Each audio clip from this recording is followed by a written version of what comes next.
1. 소개글. 이미지라인에서는 일상에서 바로 적용할 수 있는 유용한 건강 정보를 전해드리며 온 가족이 함께 즐길 수 있는 건강 꿀팁을 제공하여 모든 연령층이 이해하고 활용할 수 있도록 돕겠습니다. 2. 헤르페스 정의. 헤르페스는 헤르페스 바이러스에 의해 발생하는 감염성 질환입니다. 이 바이러스는 두 가지 주요 형태로 구분됩니다. 단순 포진 바이러스 HSV와 대상포진을 일으키는 수두 대상포진 바이러스 VGV. HSV는 다시 HSV-1과 HSV-2로 나뉘며 각각 주로 구강과 생식기 부위에 감염을 일으킵니다. 헤르페스 바이러스는 신경계에 잠복해 있다가 면역력이 약해지거나 스트레스가 많을 때 재발할 수 있습니다. 3. 헤르페스 원인. 헤르페스는 바이러스에 의해 전염됩니다. 전파 경로는 주로 직접 접촉을 통해 이루어지며 다음과 같은 상황에서 감염될 수 있습니다. A. HSV-1 구강 헤르페스 이 바이러스는 주로 입술, 입안 또는 얼굴 부위의 물집과 같은 병변을 일으킵니다. 감염 경로로는 입맞춤, 공용식기 사용, 구강 성교 등이 있으며 감염된 사람이 사용하는 물건을 통해서도 전파될 수 있습니다. B. HSV-의 생식기 헤르페스 HSV-는 주로 성접촉을 통해 전파됩니다. 생식기 부위에 감염되며 성관계, 구강 성교, 접촉을 통해 쉽게 전염됩니다.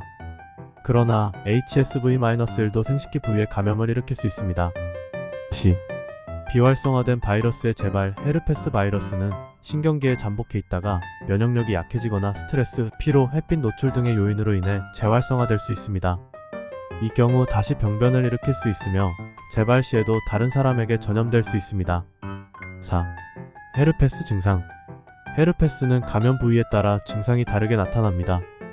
일반적으로 바이러스에 감염된 후 약 212일의 잠복기를 거쳐 증상이 나타나며 첫 감염 때의 증상이 가장 심각한 경우가 많습니다. A. 구강 헤르페스 HSV-1 증상.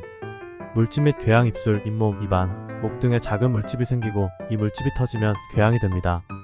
이는 통증을 유발할 수 있으며 가끔 입주위가 붓기도 합니다. 구강 통증 물집과 궤양이 생기면서 통증을 동반합니다. 구강 점막의 염증 입안의 점막이 붓고 붉어지며 통증이 동반됩니다. 전신 증상 발열, 두통, 근육통 등의 전신 증상이 나타날 수 있으며 특히 첫 감염 시에 두드러집니다. B. 생식기 헤르페스 HSV-의 증상. 생식기 부위의 물집 생식기 항문 주위 또는 대퇴부에 작은 물집이 생기며 이 물집이 터지면 궤양이 됩니다. 통증 물집이 있는 부위에 강한 통증이 나타날 수 있으며 배뇨 시 통증이 심해질 수 있습니다. 가려움 감염 부위에 가려움증이 동반될 수 있습니다.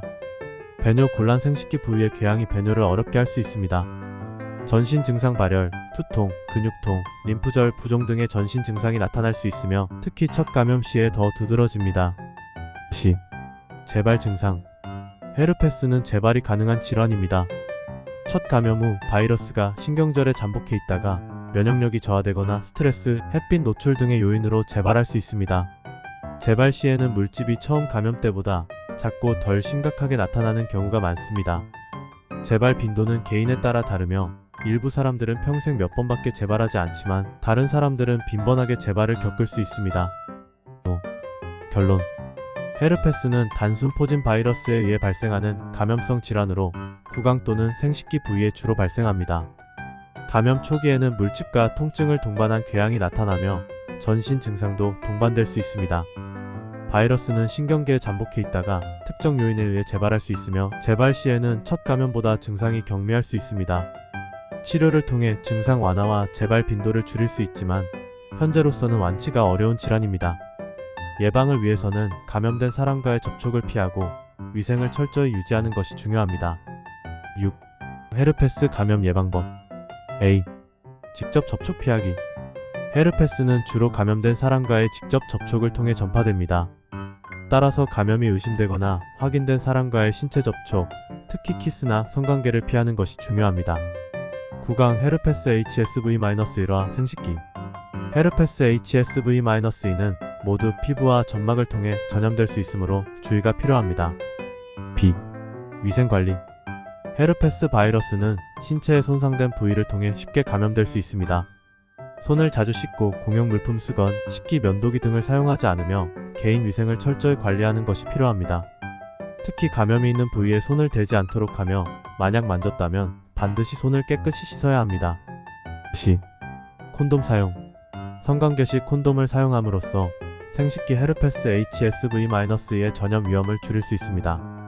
그러나 콘돔이 모든 피부 접촉을 막아주는 것은 아니므로 감염의 위험을 완전히 제거할 수는 없습니다. 감염된 부위가 콘돔으로 가려지지 않으면 전염이 발생할 수 있기 때문에 성관계를 가질 때 감염자의 증상이 없다고 하더라도 주의가 필요합니다. D. 스트레스 관리. 헤르페스 바이러스는 신경계에 잠복해 있다가 면역 체계가 약화되면 재발할 수 있습니다. 스트레스, 피로, 과로는 면역력을 저하시킬 수 있는 주요 요인입니다. 따라서 스트레스를 효과적으로 관리하고 충분한 휴식을 취하며 규칙적인 운동과 건강한 식단을 유지하는 것이 중요합니다. 이러한 생활 습관은 면역 체계를 강화하고 헤르페스의 재발을 줄이는 데 도움이 됩니다. 햇빛 노출 제한. 특히 구강 헤르페스 HSV-1의 경우 과도한 햇빛 노출이 재발을 촉진할 수 있습니다. 자외선은 피부 손상을 일으켜 바이러스의 활성화를 유발할 수 있기 때문에 야외 활동 시 자외선 차단제를 사용하고 모자나 선글라스를 착용하는 등의 조치가 필요합니다. 이러한 예방법을 철저히 준수함으로써 헤르페스 감염 위험을 줄이고 건강한 생활을 유지할 수 있습니다. 끝까지 시청해주셔서 감사드립니다.